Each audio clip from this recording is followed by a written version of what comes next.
Ya, assalamualaikum warahmatullahi wabarakatuh. Kita akan belajar tentang transportasi air dan garam mineral pada tumbuhan. Ya, kita melanjutkan materi kita yang berikutnya. Sebelumnya Bapak telah menjelaskan tentang bagaimana itu transportasi pada transportasi oksigen ke paru-paru ya melalui jantung. Nah, seperti ini kita juga akan membahas tentang transportasi air dan garam mineral. Ini juga termasuk ke dalam tekanan pada tumbuhan ya. Tadi kan kita telah menjelaskan minggu kemarin adalah tekanan pada paru-paru ya, tekanan pada paru-paru dan jantung melalui tekanan darah dan oksigen. Oke, kali ini kita pada tumbuhan, yaitu transportasi air dan garam mineral ya pada tumbuhan. Oke, kita lihat dulu di sini. Di sini kita sudah memiliki kodenya. Kalau yang hijau ini, hijau untuk garam, salt itu adalah garam, ini adalah garam dan yang kuning ini namanya air ya. Air seperti itu, air. Nah, seperti ini. Ini adalah garam.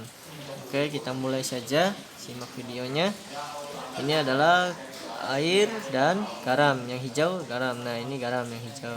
Nah, seperti itu. Nah, di dalam air itu memiliki kandungan tingkat garam yang sangat tinggi. Nah, jadi air itu memiliki garam pasti ya, dengan skala rendah sampai skala tinggi. Namun si tanaman ini itu dapat menyerap air dan garam mineral itu melalui rambut-rambut akar ya.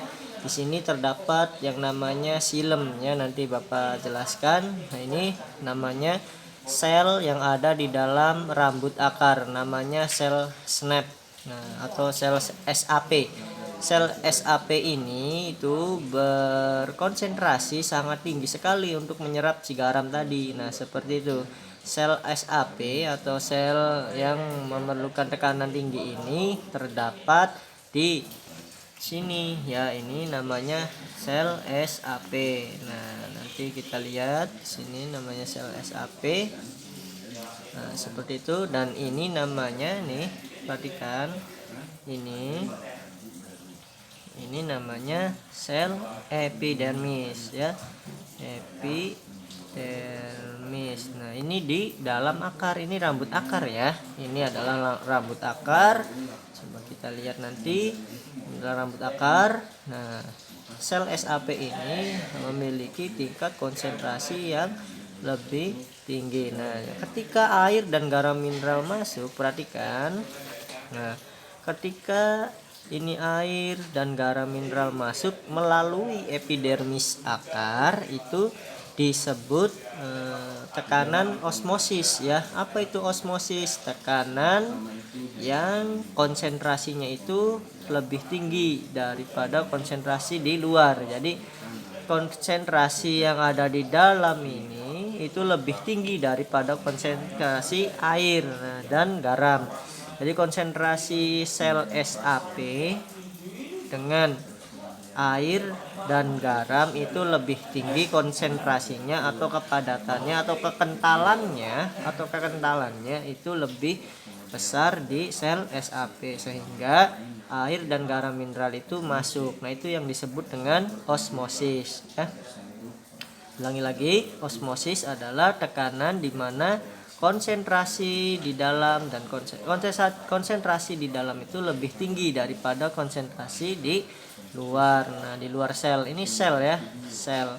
Nah, seperti itu. Ini tekanan, kita belajar tentang tekanan itu ada osmosis dan difusi yang sebelumnya minggu kemarin Bapak telah jelaskan ya. Nah, ini water ya, yang kuning ini adalah water dan yang hijau adalah salt atau garam. Nah, konsentrasinya itu lebih rendah daripada sel SAP sehingga masuk ke dalam. Nah, seperti itu yang disebut dengan osmosis. Nah, seperti itu ya. Kita lanjut aja. Si sel ini kita perhatikan. Nah, si sel ini menyerap air dan garam mineral sampai ke dalam xilem ya. Nih, ini yang merah ini xilem namanya. Nah, seperti itu melalui dinding epidermis ya. Nah, jadi si air dan garam mineral ini masuk.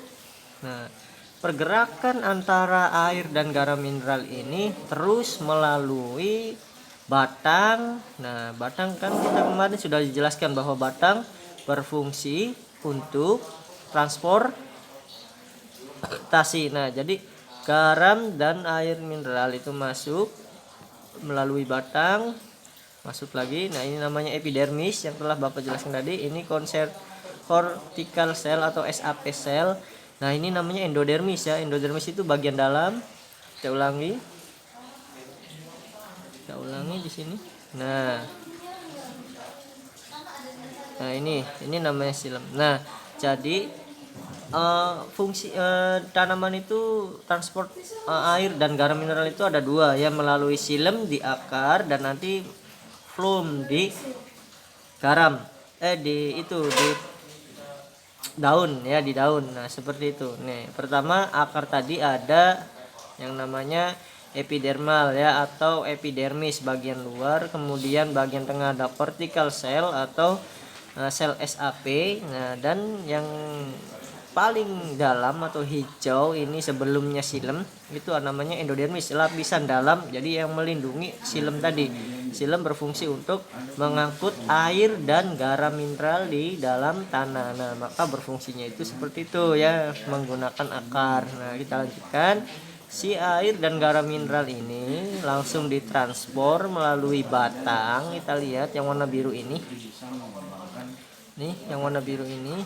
Nah, itu air dan garam mineral kita lihat. Nah, ini adalah xylem vessel atau sel. Nah, yang mengandung lignin dan selulosa. Nah, jadi lignin dan selulosa ini adalah tekanan yang paling kuat di batang, atau selulosa dan lignin ini tekanan kuat di batang untuk mengangkut air dan garam mineral. Nah, jadi transport air dan garam ini itu menggunakan bantuan lignin dan selulosa yang mengangkat air dan garam mineral ini langsung ke dalam daun. Nah, seperti itu untuk dijadikan fotosintesis. Nah, seperti itu ya. Ini lignin, cairan yang sangat kuat sekali untuk menghancurkan beberapa yang tidak dipergunakan oleh tanaman itu tersendiri ya. Kita lihat coba.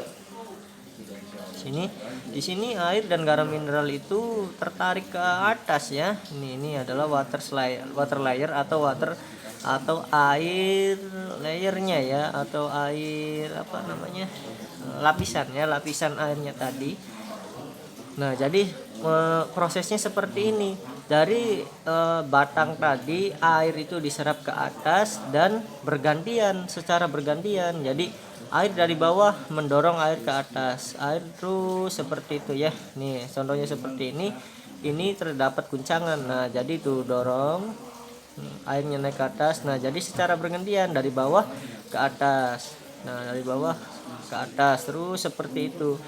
Nah, tumbuhan menyerap air itu tergantung jenis dan ukuran tumbuhan itu tersendiri. Kalau rumput itu kandungan air yang di dalam rumput itu sedikit. Nah, namun kalau yang tumbuhannya besar seperti randu gede, menyerap airnya pun sangat besar sekali ya. Nah, cuman prosesnya itu seperti ini.